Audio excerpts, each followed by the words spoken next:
더 못하고 있는 것이 죄송한 마음입니다. 우리가 이제 자주 만나지 못하기 때문에 또 여러분들을 돌아보는 일도 전에도 충실하지 못했습니다만은 더더욱 그런 것 같습니다. 그 다음에 이제 저는 예배를 드리면서 하나님 아버지께서 우리를 바라다 보실 때 주님을 또 생각하시겠구나 하는 생각을 했습니다. 그 에베소 5장에 보면 그가 우리를 위하여 자신을 버리사 향기로운 제물과 생축으로 하나님께 드리셨느니라. 그가 우리를 위해서 자신을 버리사. 주님 때문에 우리 예배가 하나님께 향기가 되고 예배가 된다고 생각할 때 주님이 아니시면 아버지께서 무엇 때문에 우리로 인해서 기뻐하실까? 그러니까 아버지의 아드님에 대한 그 생각, 고마우신 마음 이런 것이 더더욱 생각이 나실 거다 하는 생각이 들었어요. 우리는 이제 그 주님을 생각할 때 인간적인 측면에서 얼마나 아프셨을까, 고난이 얼마나 심하셨을까 이런 측면에서만 생각하는데 그 하나님은 다른 측면에서 물론 그것도 중요한 부분이지만 이 아드님이 아니셨다면 우리 한 사람도 살릴 수가 없었는데 사랑하는 아들이 아버지 뜻을 따라서 하나님 앞에 자신을 제물과 생축으로 드리셨기 때문에 우리가 다 아버지께 돌아와서 자녀가 되고 기뻐하고 소망을 가지고 있고 이런 걸 생각할 때 주님에 대한 생각을 많이 하시겠다 생각이 들었어요. 그리고 이제 우리가 주님을 기억할 때 주님을 기억하는 것에서 나를 기억해라. 주님을 기억하는 데서 벗어나기가 쉬운데 주님을 많이 기억하는 주님과 관계된 아버지 주님에 대한 생각, 주님의 아버지에 대한 생각 이런 차원에서 주님을 기억하는 한층 더 예배가 깊어지지 않을까 이런 생각이 들어요. 그 말씀 제가 한번 직접 찾아 보여드리고 그 다음에 이제 오늘은 빌립보서에서 빌립보 교회를 중심으로 말씀을 드리면서 우리가 다 주님 기뻐하시는 교회가 되길 바라는데 어떻게 하면 주님 기뻐하시는 그런 교회가 될 수 있을까? 빌립보 교회는 사도 바울이 세운 교회들 가운데 가장 아름다운 교회들 가운데 하나였다고 생각을 해요. 굉장히 훌륭한 이런 교회였는데 우선 에베소서 5장에서 아까 제가 보여드리기 원한 그 말씀을 찾아서 읽어드리겠습니다.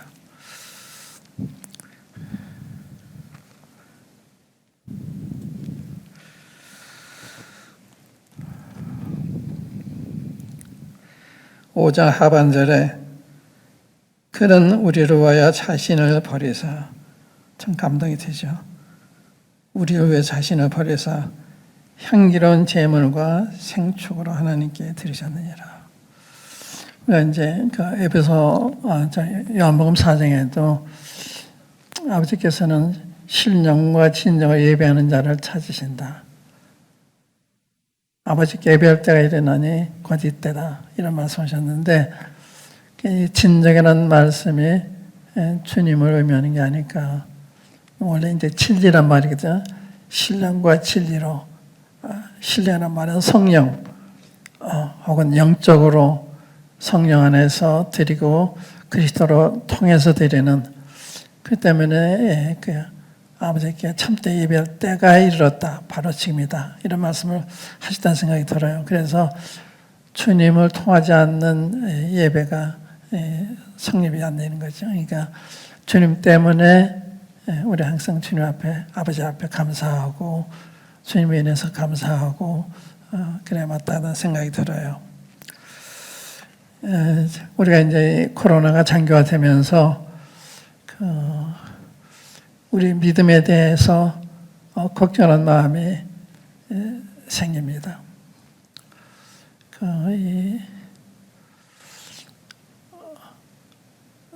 우리가 빌립보 교회나 다른 교회들 보면 그 많은 고난과 핍박 중에 복음을 전해서 교회들이 생겨났어요.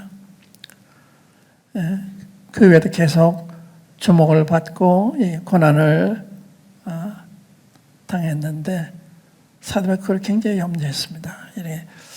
이 고난 중에 혹시 사탄이 역사에서 믿음을 무너뜨리지 않을까.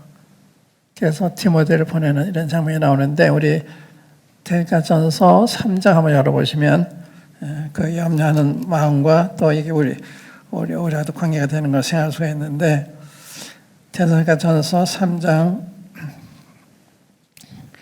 1절부터 몇 절 읽겠습니다. 이러므로 우리가 참다 못하여 우리만 아덴에 머물기를 좋게 여겨 우리 형제 곧 그리스도 복음의 하나님의 일꾼인 디모데를 보내노니 이는 너희를 굳게 하고 너희 믿음에 대하여 위로함으로 누구든지 이 여러 환난 중에 요동치 않게 하려 함이라. 너희 믿음을 굳게 하고 너희 믿음에 대하여 위로함으로 누구든지 이 여러 환난 중에 요동치 않게 하려 함이라. 우리로 이것을 당하게 세우신 줄을 너희가 친히 알리라.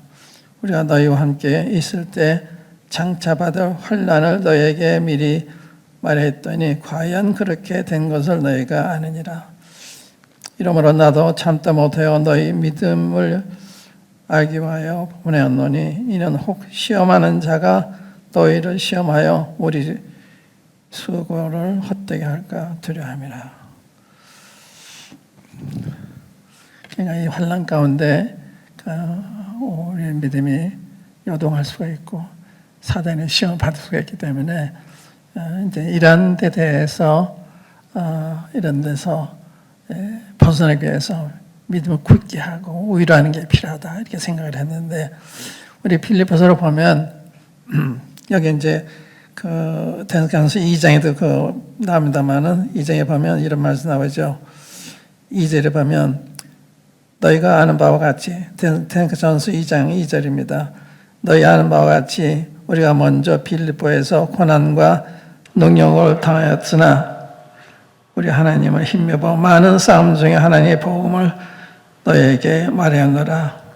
우리의 권면은 간사에서나 부정에서 난 것도 아니요 교회에 있는 것도 아니라 오직 하나님의 옳게 의심을 입어 복음 전할 부탁을 받았으니 우리가 이와 같이 말하면 사람을 기쁘게 하려 함이 아니요 오직 우리 마음을 감찰하시는 하나님이 기쁘시게 하려 함이라.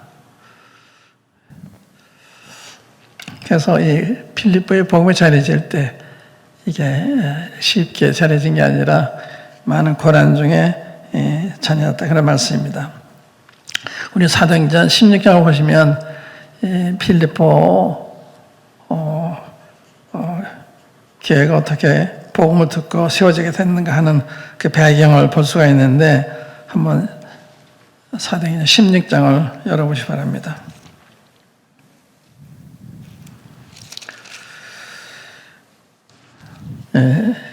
16장 사도 바울의 제2차 전도여행을 시작하는 이런 내용이 기록이 되어 있는데 15장 말미에 보면 바울과 바나바가 마가일로 서로 크게 다투고 헤어지는 이런 장면이 나와요.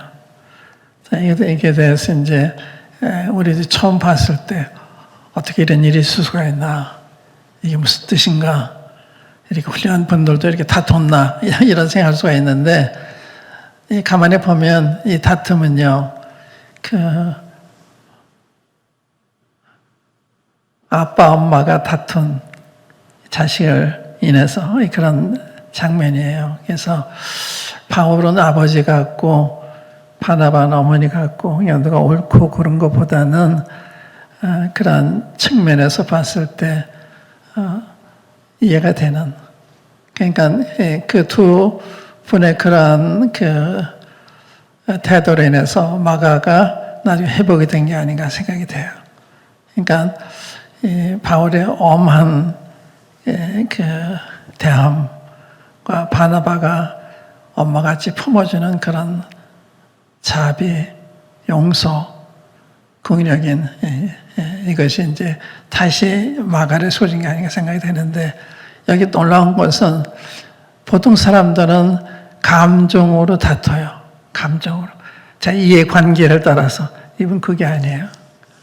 무슨 감정에 이해관계가 섞여 있는 것이 아니라 마가에 대한 사랑에서, 바울도 그를 사랑하기 때문에 엄하게 해야 된다. 또 바나바도 사랑하기 때문에 그래도 용서해야 되지 않느냐, 뭐 이렇게 생각을 했던 것 같습니다.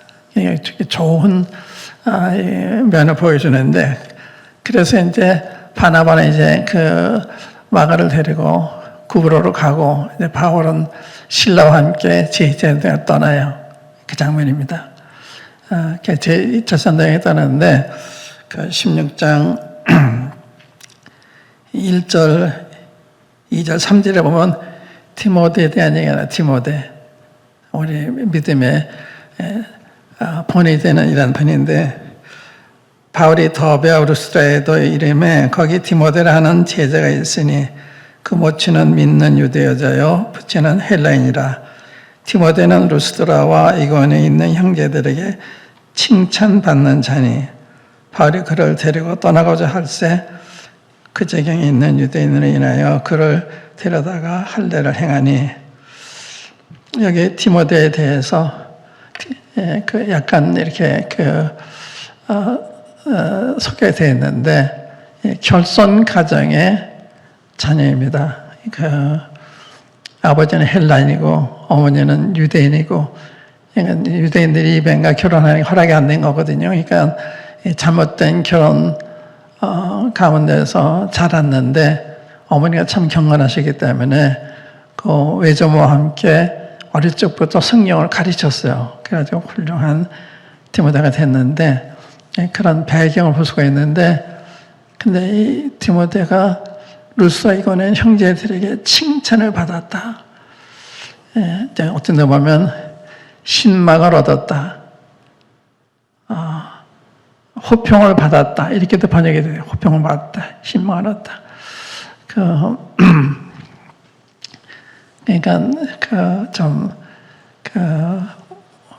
모범이 되는 청년이었던 것이 틀림없는 것 같습니다. 그런 평가를 받을 만큼, 그러니까 모든 사람한테 이렇게 그런 사람으로 보인 거죠. 정말 디모데는 훌륭하다. 감동을 하는 모든 행동이나 말하는 거나 이런 데는 감동을 받는 뿐만 아니라 바울이 그를 데리고 가셨어요. 제2차 전쟁 때 같이 갑니다. 그러니까 사도 바울한테도 존경을 받는 이런 청년이었습니다. 우리가 이제 사도행전 6장에 보면 그 사도들이 그들을 도와줄 집사들을 뽑는데, 성령과 지혜가 충만하고 칭찬하는 자 7을 택하라. 그러고서 이제 그러니까 우리가 이 일을 맡겨 우리는 기도하는 말씀 전마겠다 그러잖아요. 그때 즉각적으로 7명을 천거해요. 그러니까 7명은 예루살렘 교회에서 이렇게 드러나게 간증이 좋은 이런 사람들이었던 것 같습니다. 성령과 지혜가 충만하고 칭찬받는, 이게 굉장히 중요한 자이거든요. 여러분과 내가 칭찬받는 사람이 안 되면 안 되는 거예요. 더 성령과 지혜가 충만한 이건 영적인 사람, 육신적인 사람이 아니라 영적인 사람. 또 지혜는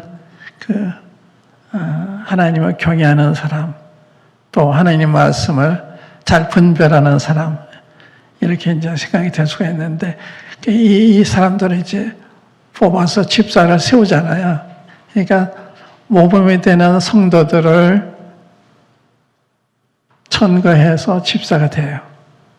근데 이 집사들이 그 일을 잘해서 스데반은 기독교 최초의 순교자가 되고, 또 주님이 그 사도행 7장에 보면 이스라엘 공회에 가서 하나님의 최종 메시지를 전달하는 이 집사인데 스데반을 사용하세요. 그래서 이제 순교를 당하는데, 그리고 필립은 또 사마리아 가서 놀라운 부흥을 일으키는 이런 종으로 쓰임 받아요. 집사도 굉장히 훌륭한 거죠. 그러니까 성도의 생활을 잘하니까 집사로 주님을 사용하시고, 집사 일을 잘하니까 또 더 높은 지위와 또 아름다운 이름을 얻게 하는 이런 사람을 주님이 높이신, 이거 볼 수가 있습니다. 그러니까 우리 신앙생활은 그냥 평범하게 지낸 것이 아니라 우리 정말 주님 앞에 잘하면 주님이 우리를 사용해서 더 넓게 우리가 사용받을 수 있는 이런 것을 볼 수가 있는데, 그 다음에 이제 11절부터 보면 여기 이제 제2차 전도여행 때 사도 바울이 아시아에 계속 1차 전도여행 때 전도하지 못한 것을 전도하기를 원했는데 주님 허락 안 했어요. 그런 가운데, 환상 가운데 맡겼던 사람이 나타나서 이리 건너 우리를 도와달라 이렇게 간청을 해요. 그래서 그게 주 뜻인 줄 알고, 그래, 이 트로아에서 필리포에 가는데, 필리포는 유럽의 첫 성이다. 마케도니아 첫 성인데, 이 첫 성이란 말이 어떤가는 도시다, 이렇게도 번역을 해요. 어떤가는 첫 번째 도시이기 때문에 첫 성에 가했는지 어뜸이 되니까 확실히 모르지만 굉장히 유명한 이런 도시였던 것 같습니다. 그래 가서 거기서 이제 며칠 하다가 기도처가 있는가 나갔다가 그 모여있는 여자들한테 바울이 복음을 전했을 때 루디아가 구원을 받잖아요. 루디아가. 그리고 루디아의 집에서 모여요. 이게 필리포 교회입니다. 필리포 교회는 자매님들이 많았던 것 같습니다. 사도에 보면 자매 복음 전하는 일꾼들도 있었어요. 그리고 여기에는 이제 이 루디아가 나중에 그러잖아요. 나를 믿는 자라기거든 우리 집에서 요하라. 그리고 자기 집을 개방해가지고 일꾼들을 영접하고 성도들을 영접해서 그 집에서 필리포 교회가 시작이 돼요. 그러니까 참 훌륭한 자매, 또 훌륭한 자매님들, 일꾼들도 나타나 볼 때, 또 거기에는 클레멘트 같은 이런 전도자들이 있고, 나의 동역자들 돌아오는 볼 때 그 일꾼들이 많았던 것 같고요. 그래서 이 에베소 교회는 그것뿐만 아니라 이 사도 바울이 대성을 했을 때 그 헌금을 보내기도 하고, 로마에 있을 때는 에바브로디다를 보내서 사도 바울을 돌아보도록 할 이런 정도로 상당히 복음에 헌신된, 복음에 동참하는 이런 교회였습니다. 그리고 이 교회 안에는 필리포 간수가 바울 일행을 많이 구타하고 감옥이 아주 어두운데 깊숙이 가두고 발에 착고를 채우고 수갑을 채우고 그랬는데, 바울과 실라가 기도하면서 찬송 부르니까 밤에 갑자기 지진이 나서 옥문이 열리고 수갑들이 풀리고 이렇게 되니까 필리포 간수가 뒤에서 도망간 줄 알고 책임이 있으니까 자살하려고 그럴 때 바울과 실라가 너 뭐 하지 말아라. 우리 다 여기 있다. 그때 이제 간수가 선생님, 내가 어떻게 구원 얻겠습니까? 이 유명한 질문에서 내가 어떻게 구원 얻으리까? 그때 바울이 주 예수를 믿어라. 너가 내 집 구원 받나? 그래 그날 밤에 온 식구가 믿고 세례받고 이런 놀라운 일이 벌어져서 이 빌립보 성도들 가운데는 자매들이 많았을 뿐만 아니라 빌립보 간수도 있고 에바브로디도 같은 사람도 있고 또 자매 일꾼들도 있고 아주 훌륭한 이런 교회였어요. 상당히 훌륭한 교회였는데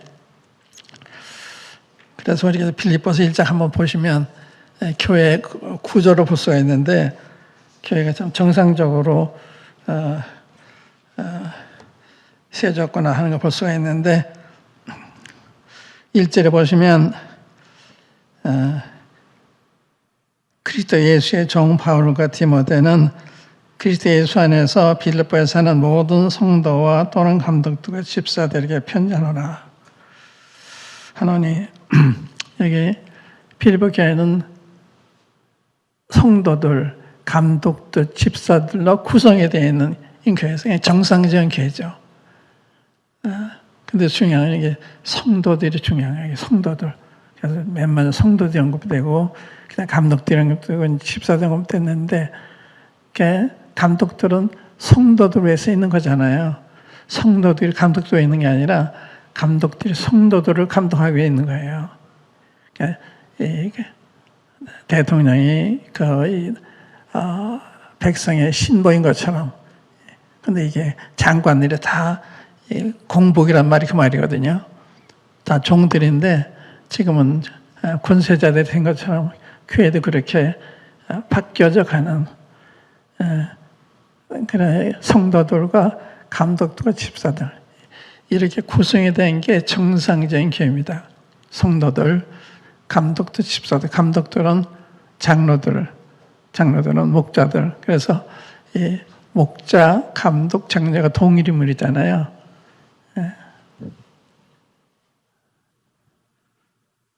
그런데 제가 좀 말씀드리고 싶은 것은 교회는 어느 단체도 마찬가지고 가정도 마찬가지지만 질서가 중요해요. 질서가 깨지면 안 되는 거죠. 그러니까 성도들, 감독들, 집사들 이 관계가 원만해야 되거든요. 근데 사탄이 여기서 많이 역사를 해요. 그래서 교회가 분열도 하고 다투기도 하고 그러는데 언제든지 하나님이 이런 경우 어떻게 하라고 그랬나 이들 행하면 간단해요.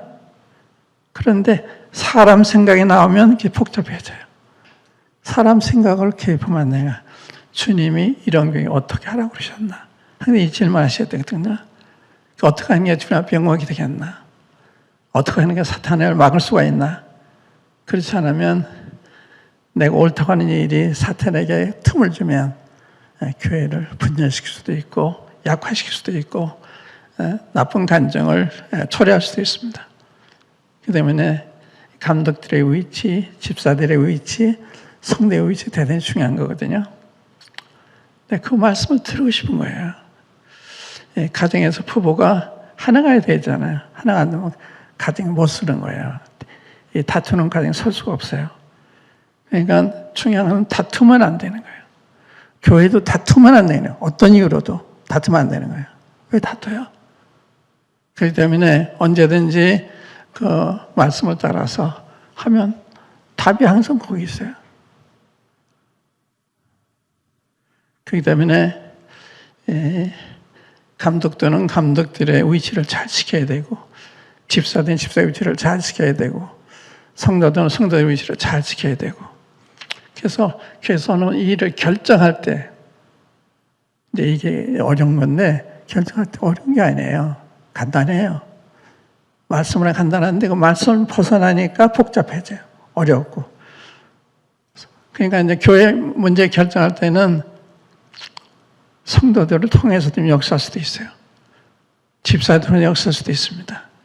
그렇기 때문에 항상 장로들은 주님이 누굴 통해서 어떻게 말씀하시나 여기에 귀를 기울여야 되는 거예요. 다윗은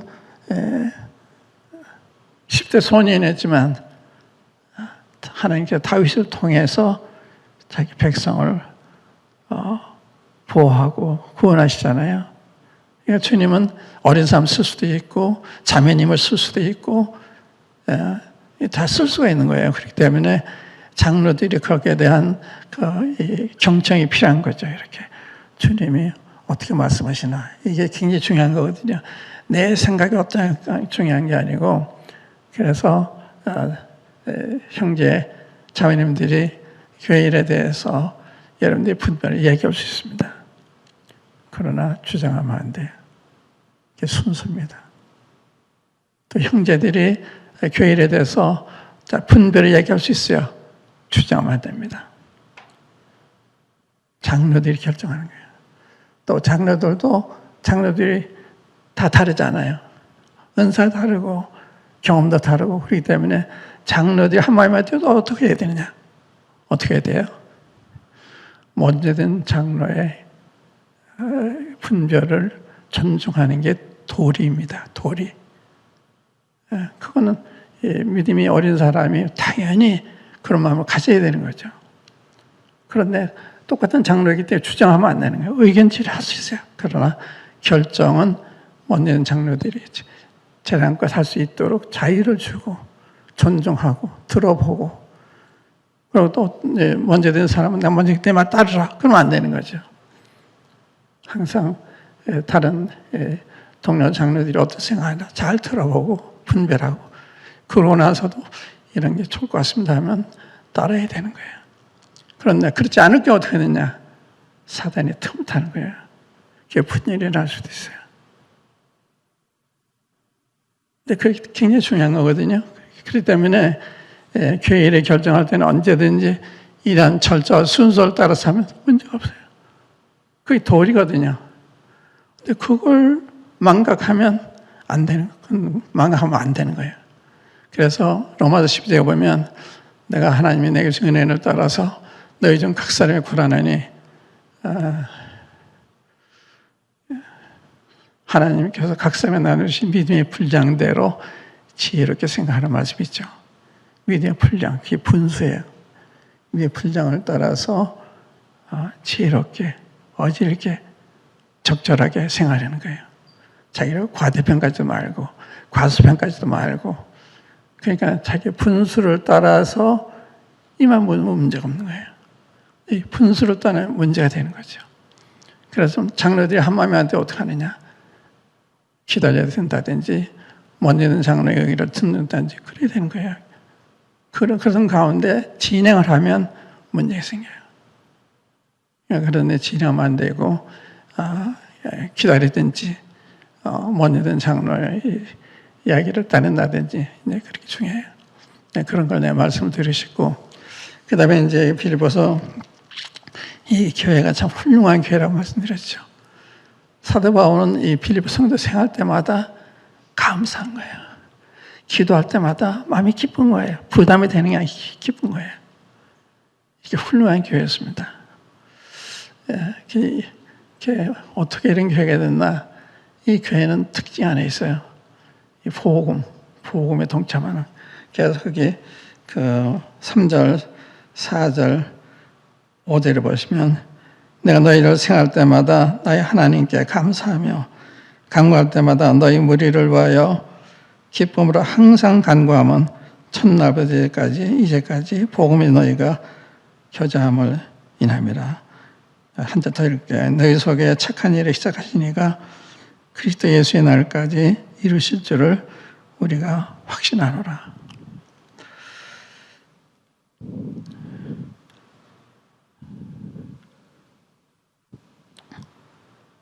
사도 바울이 이렇게 감동케 한 거는 빌립보 성도들이 복음에 열심히 많았어요. 그래서 성경문도 보내고 또 에바브로도 보내서 뒷바라지를 또 거기 일꾼들이 많이 있고 이런 이 놀라운 복음을 안에서 복음에 동참하는 이런 교회인 거예요. 그런 교회가 되면 문제가 적어요. 전도 열심히 하고 복음 전도 열정하고. 근데 너희 속에 착한 일이 시작한 일, 착한 일이 뭐예요? 복음 전하는 일에 동참하는 거. 그게 착해요. 그리스도 예수 안에서 이룰 줄 확신한다. 그러니까 복음적인 사람 문제가 없는 거예요.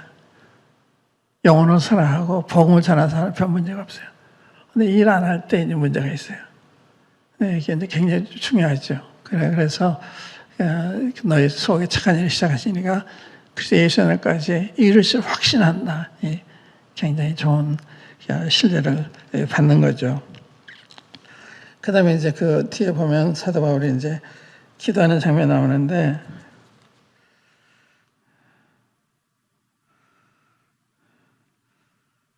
9절부터 보시면, 내가 기도하노라 너희 사랑을 지식과 모든 총명으로 점점 더 풍성하게 하사 너희로 지극히 선한 것을 분별하며 또 진실하여 허물 없이 그리스도의 날까지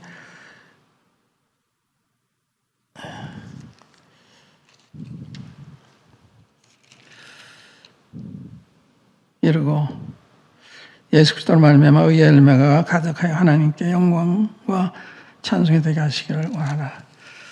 여기 기도가 의미 있는 기도인데, 너희 사랑을 지식과 모든 총명으로 점점 풍성하게 하사 너희로 지극히 선한 것을 분별하며, 이 지극히 선한 것을 분별하기 위해서 그 지혜와 총명이 점점 자라가기 원했어요. 이 총명은 이 통찰력, 이게 영적인 분별력 이런 걸 가리킨 거거든요.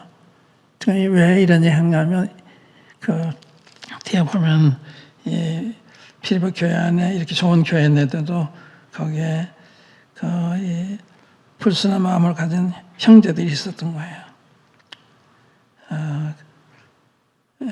근데 그런 걸 생각하면서 사도 바울이 지혜와 총명이 점점 더 풍성하여 지극히 선한 것을 분별해라.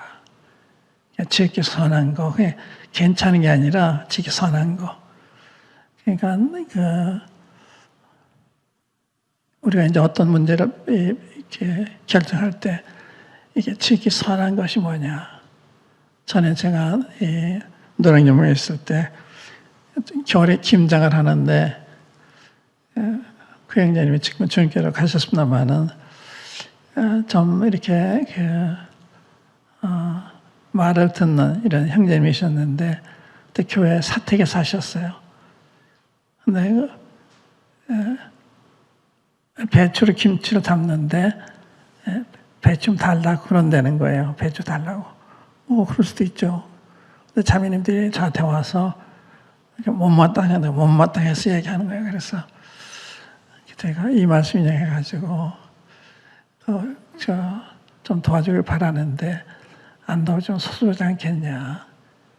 도와드리고 그 다음에 구원면하더라도 그렇게 제가 말씀드린 적이 있는데, 그러니까 언제든지 이게 옳고 그러냐 이거보다도 이게 지극히 선한 방법이 뭐냐, 지극히 선한 게.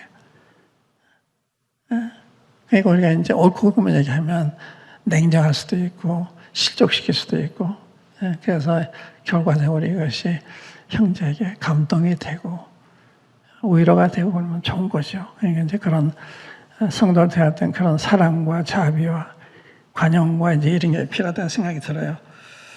그래서 이제 이게 그 불순한 동기로 복음 전하는 자에 대해서도 사도 바울은 전파되는 것은 그리스도니 좋은 마음을 하든지 좋지 않은 마음을 하든지 난 그걸 기뻐한다, 이런 참 훌륭한 고백을 하셨는데, 그 다음에 이제 거기에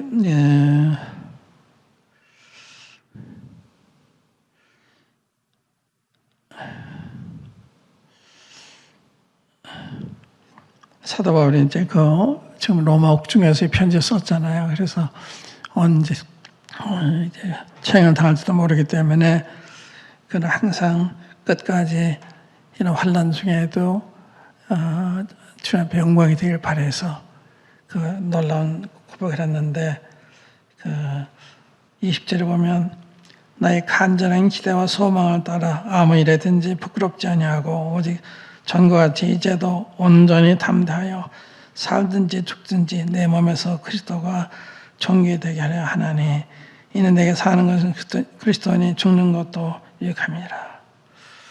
참 훌륭한 고백이죠. 그러니까 이런 환난 중에도 혹시 주님한테 누를 끼칠까봐, 욕이 될까봐 이런 마음을 가지고 그렇게 피력한 걸 볼 수 있는데, 그래서 내게 사는 건 그리스도니 죽는 것도 유익하다. 그러니까 이제 죽는다고 하는 데 대해서 크게 비중을 둔 게 아니야. 난 결국 주님 위해 사는 건데 또 주님 위해 죽는 것도 유익한 거다. 이렇게 생각을 한 거죠. 그러고서 이제 27절에 보면 오직 너희는 그리스도의 복음에 합당하게 생활하라. 이는 내가 너희를 가보나 떠나 있으나 너희가 일심으로 서서 한 뜻으로 복음의 신앙을 위하여 협력하는 것과 아무 일에든지 대적하는 자를 인하여 두려워하지 아니하는 이 일을 듣고자 함이라.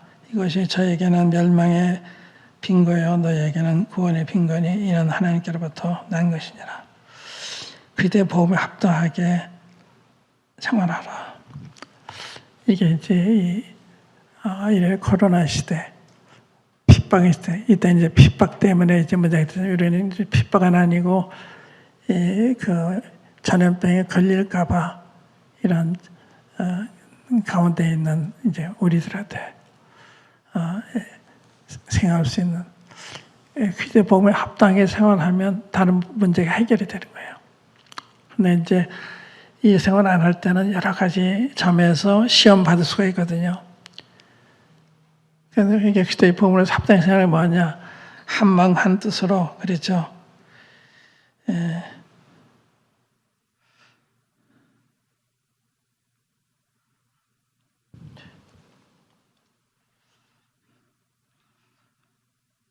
내가 너희를 가보나 떠나 있으나 너희가 일심으로 서서 한 뜻으로 복음의 신앙을 위하여 협력하는 것과 한 뜻.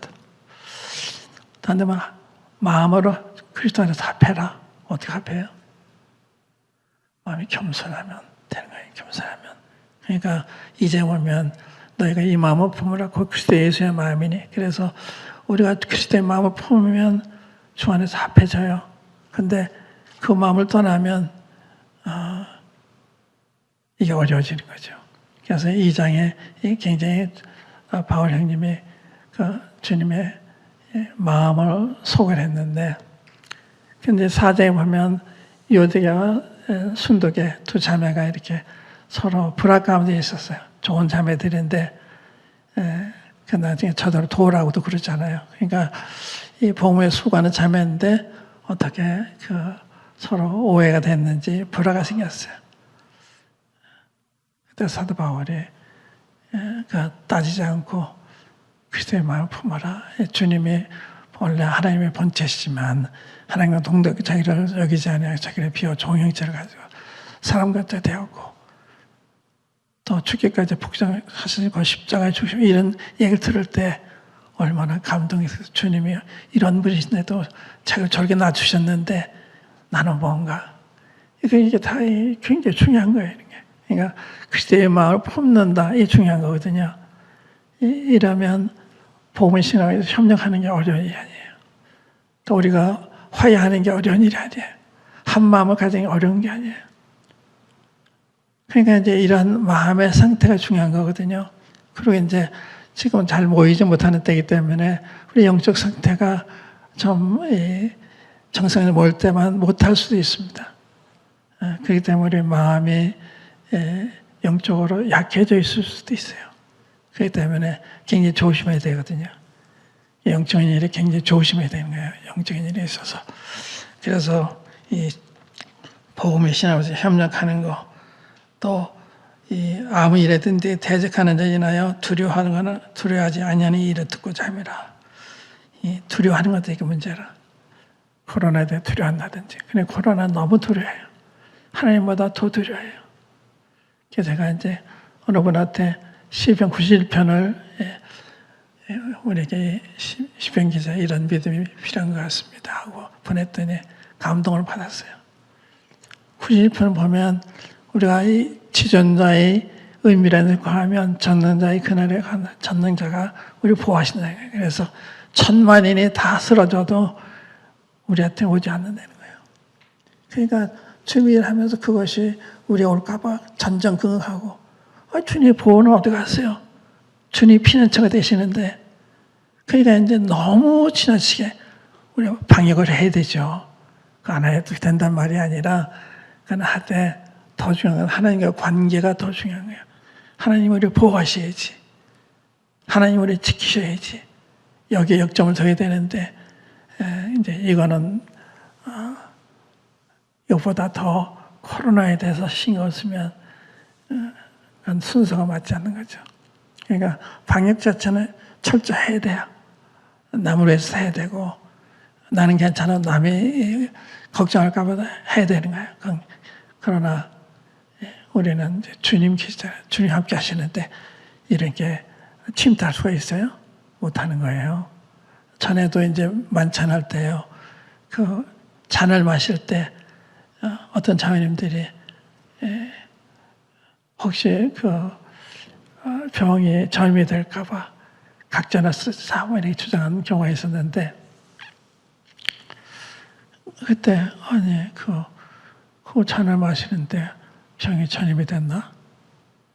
난 그렇게 믿지 않거든요.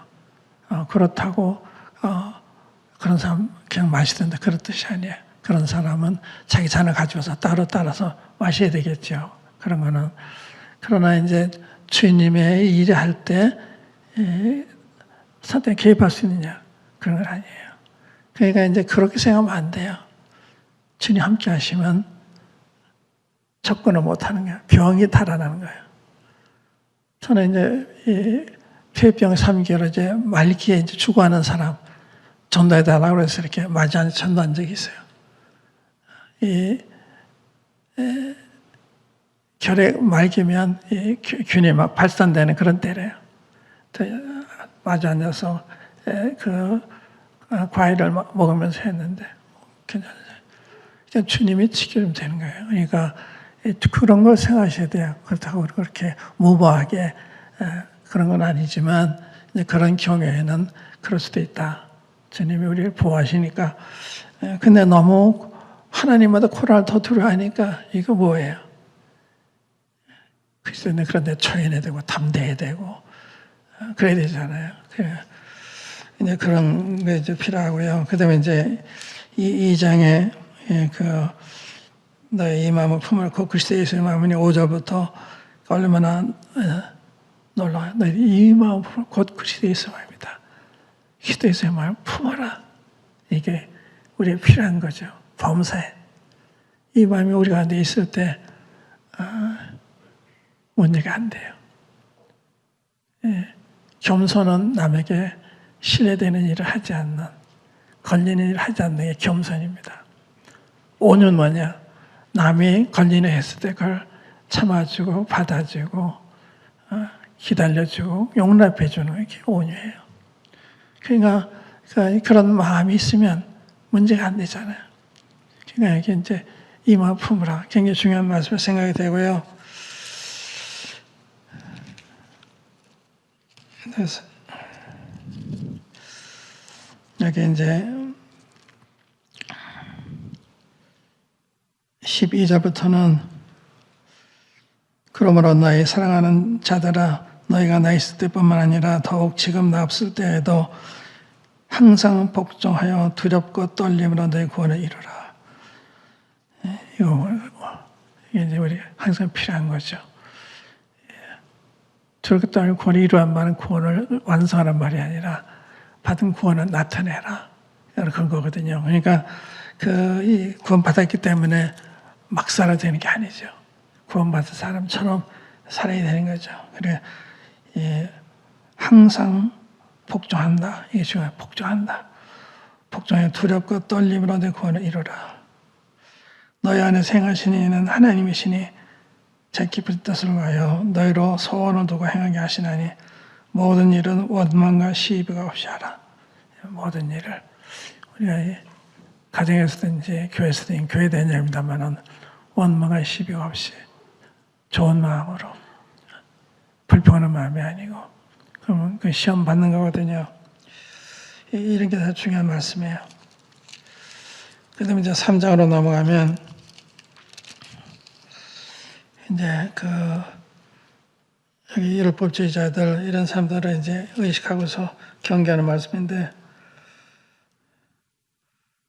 종만하나 형제들아 주 안에서 기뻐하라. 너희에게 같은 말을 쓰는 것이 내게는 수고로움이 없고 너희에게는 안전하니라. 개들을 삼가고 행악하는 자들을 삼가고 손 할례당을 삼가라.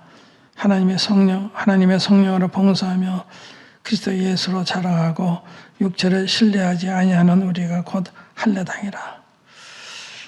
여기 3절이 중요한 말씀입니다. 하나님의 성령으로 봉사하며 그리스도 예수로 자랑하고 육체를 신뢰하지 아니하는 우리가 곧 할례당이라.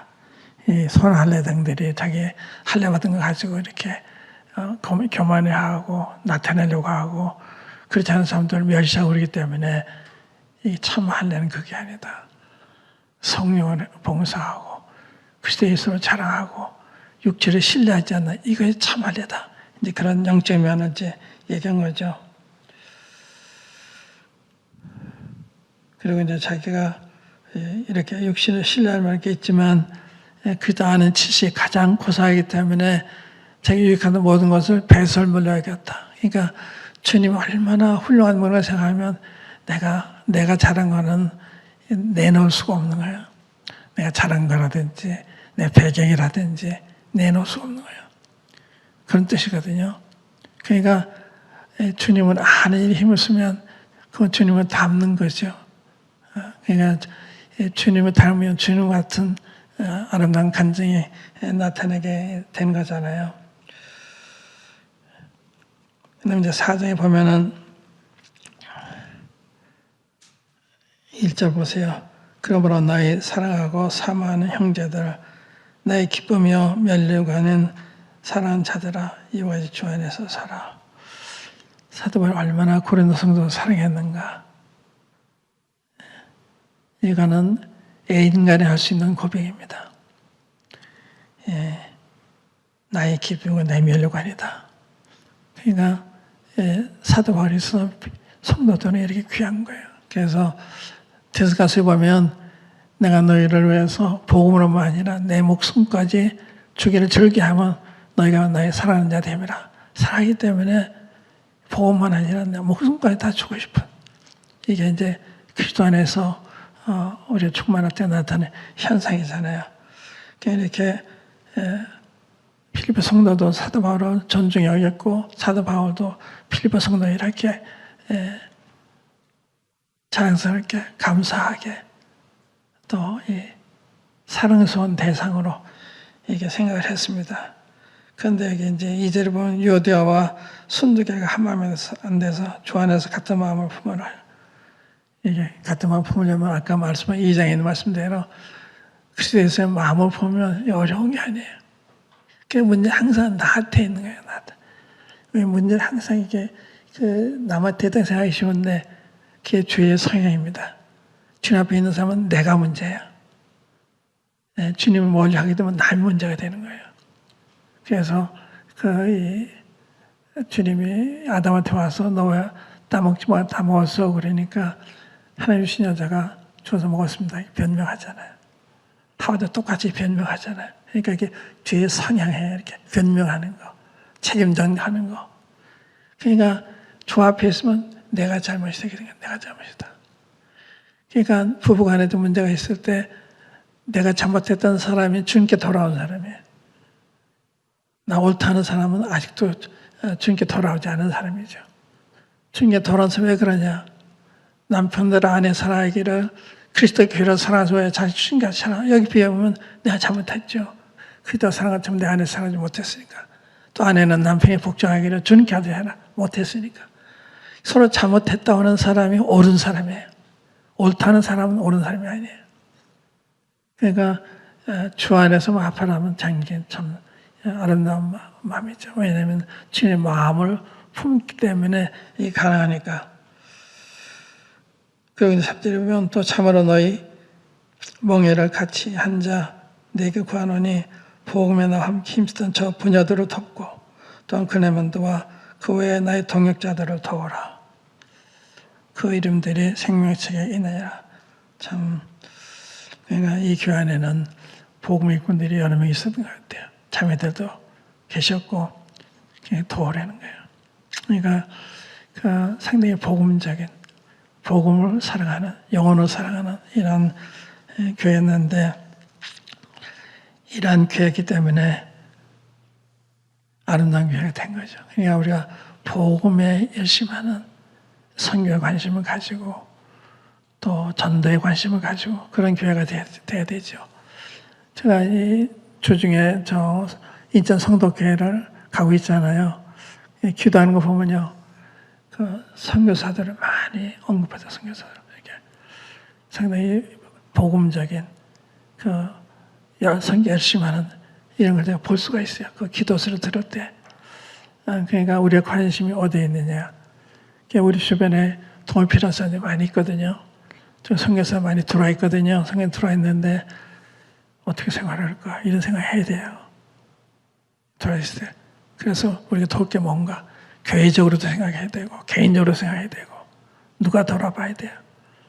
그러니까 이제 이런 거 또 우리 가운데서 혼자 사시는 분들 생각하는 그러니까 지금 이렇게 모이지 못하니까 그런 분들은 소외를 많이 당하고 있고 오히려 많이 필요하기 때문에 코로나 이전보다 더욱 분주히 서로 돌아봐야 되는 게 아닌가.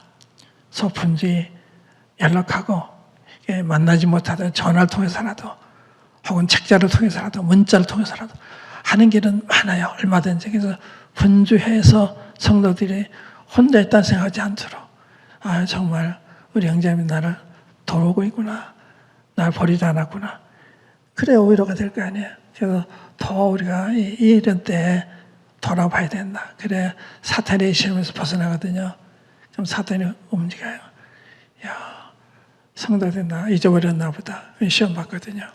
그래서 이게 돌아보는 자주 돌아보는 그러니까 이게 장로들은 몰라는 거지만 집사님도 이렇게 돌아보고 또 구역 체험장 돌아보고 성도도 서로 돌아보고 아무 경제하면 어떻게 지내고 있나 연락도 해보고 또 내가 위로할 게 없나 생각도 해보고 근데 그게 활발할 때 이게 필리포 교회가 된 교회거든요. 그러니까 우리가 우리 믿음을 지키는 방법 중 하나가 공격적으로 신앙생활하는 거. 방어적으로 하는 게 아니고 공격적으로. 공격이 최선의 방어단 말이 있잖아요. 그러니까 공격적으로. 그러니까 성도들이 돌아볼 때 내 자신도 보호할 수가 있는 거예요. 그래서 필리포 내가 대강 이제 말씀을 드렸는데 필리포 교회는 훌륭한 교회였는데 복음에 동참하는 이러한 교회였다는 점에서 이렇게 훌륭한 교회가 됐다. 복음 동참하는. 그걸 구체적으로 실행하잖아요.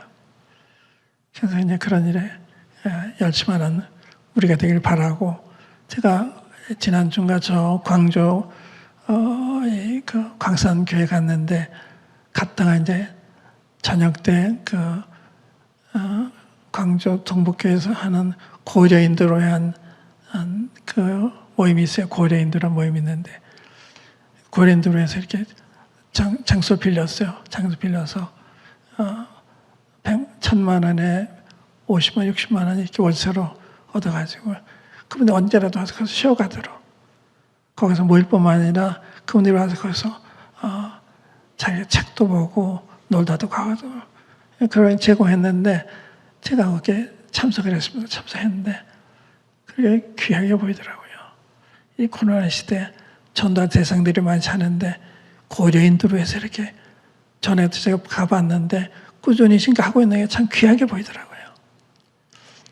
그러니까 이제 그렇게 어떻게 우리 시간을 잘 보낼 수 있나 이런 때 그래서 그런 일에 우리 자신을 헌신하게 되면 그게 날 지키는 방법이에요. 그러니까 소극적으로 하지 마시고 적극적으로 일에 참여하는 거예요. 참여하는 거예요. 이러저러한 일에 참여, 그게 내 믿음을 보하는 길이거든요. 시험을 피하는 길이에요.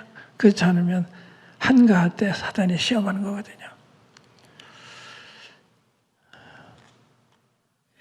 이 코로나 시대에 우리가 서로 돌아봐야 하는 게 중요하다는 말씀을 드리고 싶고요. 서로 돌아보고 부지런히 돌아보고 그래서 한 사람도 소외감을 느끼지 않도록 그러니까 구역장장님들이 그렇게 하시고 또 집사님들이 그렇게 하시고 장로님들이 그렇게 하셔서 정말 우리 모임은 나는 정말 감사하다 이렇게 느끼도록 그래서 성당을 돌아보는 일에 더욱 힘을 쓰면 좋겠다 이런 말씀을 드리고 싶어요.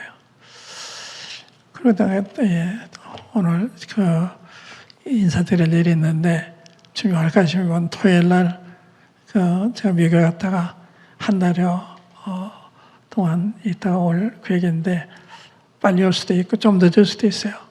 가서 일이 되어진 걸 봐서 그래서 제가 인사를 드리고 위해서 기대해 주시기 바라고요. 또 제가 이번에는 여행을 못해요. 이 코로나가 심해서 우리 애들도 다 방문을 못해요. 한 군데 있다가 이제 올 계획인데 미국 코로나가 굉장히 심하잖아요. 제가 오기 위해서 오늘 인사를 드리겠습니다. 위해서 기대해 주시면 감사하겠습니다. 이상입니다.